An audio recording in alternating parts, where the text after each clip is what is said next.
So, Google just dropped something that feels like a pretty big bombshell in the AI world. It's a technology called TurboQuant. And yeah, the name sounds super technical, but what it does is actually pretty simple to grasp.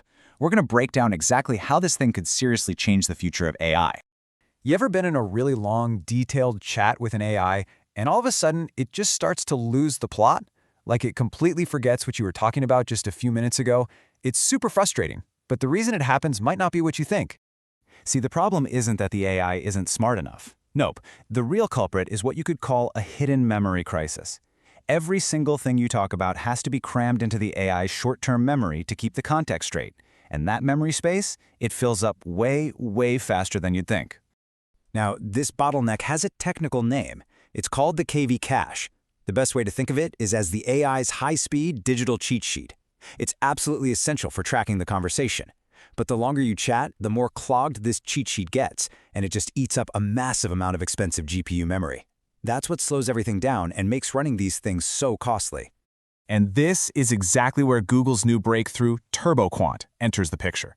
It's a really elegant and powerful algorithm designed to tackle this memory crisis head-on, and in doing so, it might just redefine what we all thought was possible for AI efficiency. Okay, here's the headline number. TurboQuant shrinks that memory-hogging KV cache by at least 6 times. Just think about that for a second. Instead of needing, say, 6 GPUs worth of memory for a task, an AI might now only need 1. That is a total game changer. And it's not just about saving space. By making this whole process more efficient, TurboQuant can also speed up how fast the AI thinks and generates a response by up to 8 times. We're talking faster answers, lower costs, and less strain on the hardware, all at the same time. But honestly, this might be the most powerful part of all. You get all of these incredible benefits with zero retraining required. The technique is what they call data oblivious, which is just a fancy way of saying developers can slap this onto existing models, like Llama or Mistral, right out of the box. It just works. That removes a huge barrier for everyone. So, how on earth does Google pull this off? How do they get this massive compression without making the AI dumber? Well, the magic is in a really clever 2-stage approach that completely changes how the data is handled. So it all starts with a process they call PolarQuant. This takes the AI's incredibly complex internal data and converts it into a much, much simpler geometric form. Think radius and angles. After that, a second step called the QJL transform comes in to clean up any tiny leftover errors, which makes sure the model's performance stays rock solid. Let me give you a super simple analogy. The old way is like giving directions on a square grid. Go 3 steps east, then 4 steps north. It works, but it's kind of clunky. The new PolarQuant method is like giving a direct path. Just go 5 steps at a 37-degree angle. It's just a fundamentally more efficient way to get to the same point. And that second stage, the QJL transform, that's the secret sauce for keeping everything accurate. It takes any tiny little errors left over from that first conversion and boils them down to a simple +1 or -1. It basically acts as a mathematical error checker, making sure the AI's final decisions are statistically pretty much identical to the original uncompressed model. Okay, the tech is really clever. I think we can all agree on that. But what does this actually mean for us, in the real world?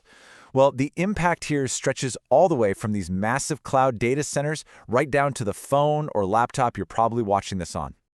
Just take a look at this comparison. We're talking about the exact same hardware, running the exact same AI model. With TurboQuant, you're looking at a 4 times smaller memory footprint. That means you can fit 4 times as much information into the same amount of space. It's pretty stark when you see it laid out like this. So for you, this isn't some abstract, far-off thing. This is a legitimate step change in what's possible. It means running really powerful, long-context AI models on just a standard laptop suddenly becomes practical. You could summarize the transcript of a 3-hour podcast, something that was basically impossible on local hardware before, with no problem. This unlocks complex, multi-step AI agents that can run entirely on your own device. And the industry is definitely taking notice. Matthew Prince, who's the CEO of Cloudflare, he called this Google's DeepSeek moment, comparing it to another huge breakthrough in AI efficiency. It's a real signal that the era of just building bigger and bigger models is shifting toward building smarter, more efficient ones. And if we zoom out from personal use, the implications for industries are just massive. For things like vector search, which is the tech that powers systems like Google Search, Indexing times could drop from minutes down to practically zero. Businesses can instantly apply this to their custom-tuned models for immediate gains. And the big one? This could slash the cost of running AI services by 50%, maybe even more. Now, whenever news this big drops, the financial markets react immediately. Memory chip stocks like Samsung and SK Hynix actually dipped a bit on the announcement. But analysts are urging a more balanced view. This is an incredible step forward that dramatically improves inference, that's the process of actually running an AI model, but it doesn't really affect the insane amount of memory needed for AI training. And all of this brings us to a new horizon. TurboQuant is so ridiculously effective, it really makes you ask the question, have we kind of reached the end of the road? How much further can we possibly push AI memory compression? And here is the most stunning part of this whole thing. The researchers who built this say that TurboQuant operates incredibly close to something called the information theoretic limit. Now, that's a very fancy way of saying it's approaching the absolute physical limit of how much you can compress this kind of data without losing information. It is almost perfect.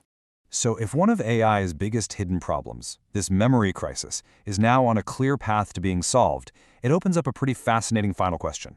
What becomes the next great challenge? What's the next big hurdle we have to overcome to unlock the full potential of artificial intelligence?